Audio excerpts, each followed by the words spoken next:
Hey everyone, how's it going? Happy Friday. Um, I wanted to create a video that's for middleweight seniors, people with their eye on becoming design directors. It is definitely, grad season at the moment. I'm doing lots of stuff for graduates in regards to the Pledge Refresh Me and D&AD for that festival, New Blood, that we all look forward to this time of the year. But I wanted to give some love too, as I said, middleweights and seniors. That you guys often get left out of discussions or in regards to advice and what to give you in your career when you've landed a job, and how do you progress up through the career ladder. I want to give a quick shout out to someone that is addressing this at the moment. So Alison Haig, who is design director at Accept and Proceed, she actually has something called the Middle School. So after this video, I really recommend that you check that out. And she's got some great Instagram lives with some brilliant industry legends. So that's a really great platform to check out as well. So I'm just going to go into it. This is from my, 10 years of recruitment experience as to what I see works as a formula usually for people that want to progress. Firstly, just really make sure you want to start with, because I know there's this pressure all the time that we have to always be moving up and we have to be going after design director, creative directors. I've met loads of great seniors that are just happy ticking along as a senior designer. A lot of those are freelancers, or they're just happy within their role doing that. There are certain levels of responsibilities that a senior designer has, of course, but the minute that you want to go up another tier to DD, CD, responsibilities are more significant as well. There's a much higher expectation from that agency on your shoulders. So make sure that's something that you really want. If it is your responsibility to progress your own career. Your manager could be amazing. The CEO, the founders could be great, but no one's going to care about your own career and progression as much as you. And that's how it should be. As a creative, you need to always be thinking, what can you offer? What can you do? What's going to set you apart? And then you'll be next in line for progression or promotion. Now, there's two ways these happen. Either there becomes some shifting around within that agency, where within the hierarchy and structure, that role becomes available, and they'll let people within that agency apply to it. Or you might have the founders or a CD that's spotted some great potential in you where you could be good for that role. Don't forget that founders are always having internal meetings about, okay, we need someone here. Who do we have that could be good for this role? So you almost want to be on the forefront of their mind when they're thinking about, okay, who within our agency do we want to progress up to that next stage? And that's only going to really happen if that agency has that role. In very rare cases can they shift things around to accommodate for you, but sometimes it is like that car parking analogy that I've shared a few times for juniors entering the industry, where it's sometimes just as a car pulls out and you pull in, but you have to be driving around signaling, saying you want that space. So you need to make sure that your line managers or the founders are aware, if you're in a small studio, or whoever you report to, that that's what you want. And don't be afraid to ask that question.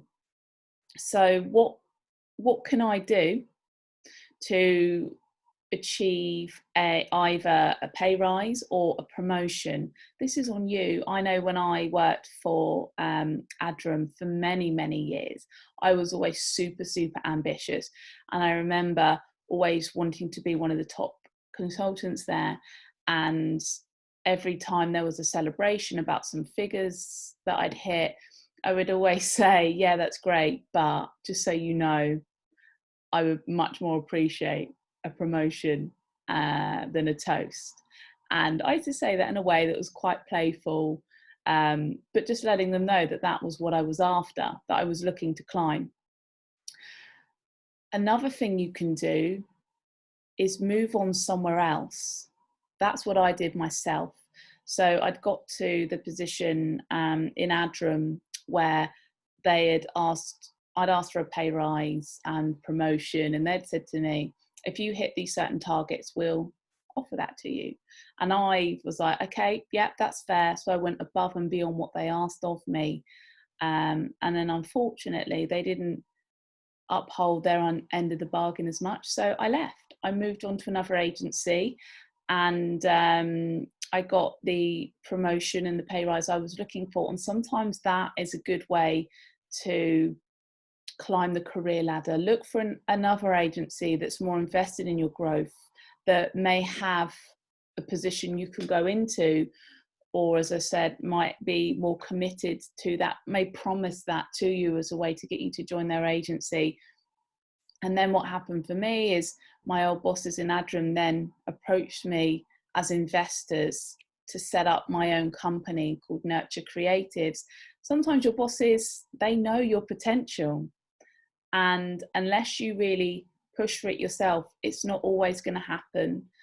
So I would say be mindful, if you really want to progress, if it's what you want, be very honest and open with hiring managers or whoever you report to.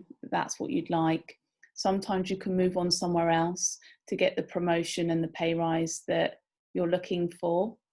And also in regards to counter offers, think about this. If you get an offer somewhere else and then your employer counter offers you, they give you the same title and salary that you want, and you might be thinking, oh, brilliant, I don't have to move on after all. But I would say to you that the majority of the time, what I've seen over the years is for you to get to that stage that you leave a company because you really don't feel they're invested in your growth, and then they counter offer you, you always feel slightly cheated. You always feel like, oh, why didn't you just offer this to me when I was really loyal to you, when I wasn't interviewing elsewhere? So in regards to counter offers, I would be quite cautious. Sometimes some people stay and it all works out really well. But sometimes your employer might be thinking, oh, you nearly left us for someone else. So even if they can convince you to stay, there will be a few things you'll have to sort out with your employers if you decide to stay with their agency as well, as you take on this new role, and the additional expectations they'll have of you as well once you grow into it. Also, look into mentors. There are some incredible organizations out there that offer mentoring for free. Approach a mentor, and especially if someone that's a bit of a legend in the industry can help you and offer to pay for their time, I would say. There's two ways to look at this. Either there's mentoring for free, or there is mentoring where it's an investment in yourself, in your career. You know, if you pay to go to the gym or to have all sorts of, like a therapist or someone like that, why not invest in yourself with a mentor? So that's some food for thought as well, to think about. Go to industry events, networking is key. Word of mouth in our industry is everything. It's a small industry, but if you make some really great connections in the industry and you go somewhere where there may be a director of an agency you want to work with, or there might be some people there, go along and talk to them and get to know them. And you can introduce yourself as a person rather than just an email, which is going to work much better for you. Maybe you could work on side hustles. I've seen some great success from creatives over the years that have created a side hustle that's really got them on the map or got them noticed. Matt Dunn, he did a really interesting side hustle that made him go viral. And he went from working in-house at a law firm to Mother, Wyden and Kennedy. He then went over to San Francisco for a job with a much respected ad agency. And that was because he created this side hustle. And there's lots of creators that do that. That's a great way for you to create work on your own terms other than the agency work that you're given.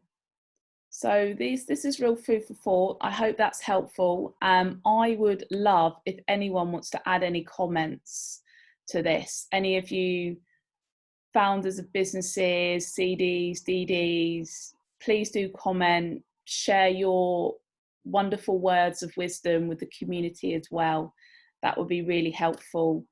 And I hope some of you got a lot out of this video, and I will be sharing more stuff for mid to senior level creatives over the next few months or towards the end of the year as well. So feel free to ask me questions as well, and I can always try and create other videos to answer other questions that any of you have within the community. Take care and have a wonderful weekend, everyone. All the best.